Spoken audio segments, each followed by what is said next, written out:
안녕하세요. 디자인 취업 전문 윤빌리티 박소연입니다. 포트폴리오를 이제 여러분들이 통과를 하게 되면은 면접에서 이제 발표에 대한 준비를 또 하셔야 됩니다. 자, 발표를 시킬 수도 있고, 그리고 포트폴리오에 대해서 설명을 하게 되는 그런 사항이 이제 직무 면접에서 이루어지는데요.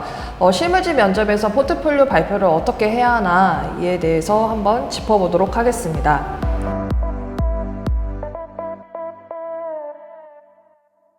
자, 첫 번째로는 이 포트폴리오 발표에 대해서 시간이 정해질 수도 있고 아닐 수도 있어요. 그래서 회사에서 포트폴리오에 대한 발표를 시켰을 때 시간에 대한 부분을 제한을 뒀다 한다면은 그에 맞게 여러분들 시간에 맞춰서 포트폴리오에 대한 발표를 준비를 하셔야 되는데요. 대부분 7분에서 10분 정도로 하는 경우가 많습니다. 그럼 7분에서 10분 정도라면은 내가 가지고 있는 포트폴리오도 얼마나 내가 개수를 설명을 해야 하지? 이런 막막함이 또 생기죠. 보통 한 3개 정도, 많으면 4개 정도. 그런데 한 3개 정도가 한 7분 정도 될 거예요. 그래서 3개 정도를 7분 동안 내가 어떻게 설명해야 할지, 그리고 10분이라면은 3개를 해보고 4개까지 가능할지는 좀 고려를 하면서 준비하는 것이 좋습니다.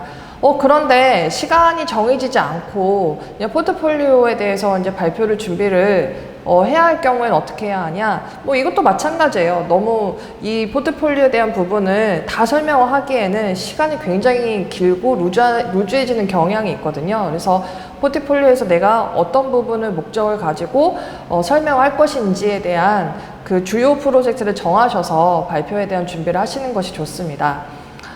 마지막으로는 포트폴리오에 대한 발표가 아니라 이제 설명에 대한 부분에서 준비를 했을 때 선생님 저는 발표가 아니라 이런 설명에 대한 준비를 하는 경우에는 어떻게 할까요? 시간에 대한 그런 것도 없잖아요. 자, 마찬가지예요. 이 포트폴리오마다 시간을 두고 하면은 이 정리가 되거든요. 그래서 포트폴리오 프로젝트마다 어떻게 말을 할 것인지 그에 대한 프로젝트의 설명을 기입을 하셔서 내가 주요적으로 어떻게 설명할 것인지를 정리를 해서 말하는 것이 중요합니다. 자, 두 번째로는 포트폴리오는 발표를 했을 때 설명이 아니라 어필입니다. 근데 여러분들은 그 포트폴리오를 프로젝트마다 그 설명을 하기가 바빠요. 내가 어떤 식으로 디자인을 했고 어떤 과정에서 이렇게 결과물이 나왔는지를 설명하기 바쁘거든요. 그렇다면은 이거는 설명하기 바쁘다 보니까 내가 어떤 부분을 잘하는 것인지를 어필하는 것이 약해질 수밖에 없어요. 그래서 여러분들이 그 포트폴리오에 대한 그 어떻게 내가 설명할 것인지를 다 기입을 하셔서 정리를 해보고요. 그 다음에 이 정리한 부분에서 내가 어떤 부분을 핵심적으로 어필할 것인지를 또 한 번 생각하는 것이 중요합니다. 그래서 스크립트를 이렇게 정리하시잖아요. 그러면 그 부분을 그냥 말로 설명하는 것만 생각하지 마시고 내가 프로젝트에서 어떤 부분을 중점으로 생각하고 디자인을 했는가, 그리고 내가 여기서 잘한 부분이 무엇인가, 그런 부분들을 좀 그 캐치 포인트를 정리를 하셔서 설명하는 연습이 필요하십니다.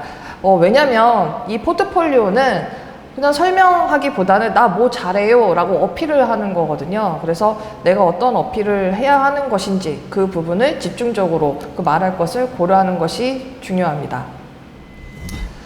자, 세 번째입니다. 이 세 번째는 굉장히 중요한 부분이에요. 포트폴리오 나 이제 다 준비를 해서 설명까지 했어요. 자, 그러면 이게 끝나는 게 아니에요. 작업물에 대한 예상 질문에 대해서 생각을 하고 가셔야 됩니다.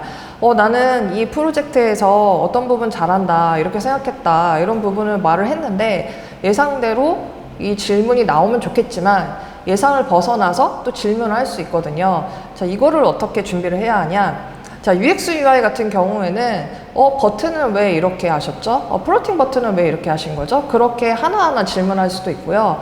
이 어플리케이션에서는 왜 이런 컬러를 쓰신 거예요? 이 컬러를 쓰게 된 이유가 있나요? 이렇게 하나하나 또 물어볼 수 있죠.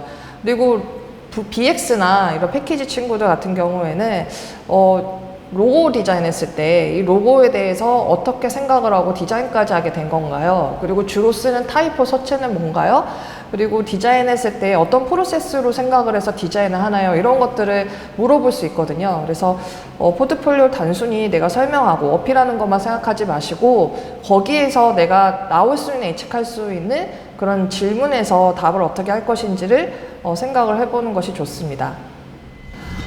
자, 이 세 가지를 말씀을 드렸는데요. 정리를 해볼게요. 첫 번째는 시간이 정해질 수도 있고 아닐 수도 있어요. 시간 정해진 경우에는 그 시간에 맞춰서 논리 있게 말하는 것이 굉장히 중요하고 그 시간을 맞춰야 됩니다. 시간이 오버되면 절대 안 되고요.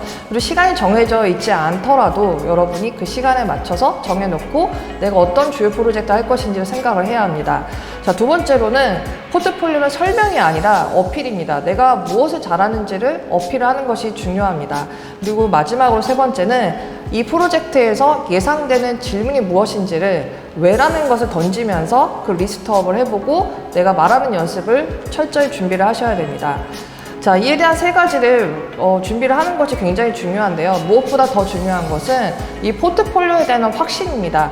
이 포트폴리오가 내가 가진 결과물이거든요. 내가 해낸 결과물인데 이것에 대한 확신을 가지지 않고 의문점을 가지면은 면접관한테 당연히 어필이 되기가 힘들거든요. 그래서 이에 대한 확신을 가지는 것이 좋고요. 그리고 여러분들이 항상 내가 포트폴리오 이렇게 퀄리티 잘 낸 건가? 이런 부분에서 의구심을 가지잖아요. 포트폴리오를 설명을 해보고 설득이 되는 것인지를 한번 말로 연습을 하다 보면은 어떤 부분에서 내가 개선을 하고 발전시켜야 되는 것인지가 또 캐치를 할 수가 있거든요. 그래서 이런 방법을 통해서 꾸준한 연습을 하시면은 또 일석이조로 얻어가는 부분도 있습니다. 이런 부분은 준비를 했는데 내가 정말 이 포트폴리오를 어필이 잘 되는 게 맞는 건가? 이런 확신이 안 들잖아요. 그러면 스터디도 해보시고 다른 사람 앞에서도 한번 연습을 해보는 것이 좋습니다. 그렇게 해봤는데도 또 확신이 안 된다 하면은 또 이제 윤빌리티에 방문을 하셔서 또 그에 대한 조언을 들으시고 또 그에 대한 피드백을 받으시면 좋을 것 같습니다.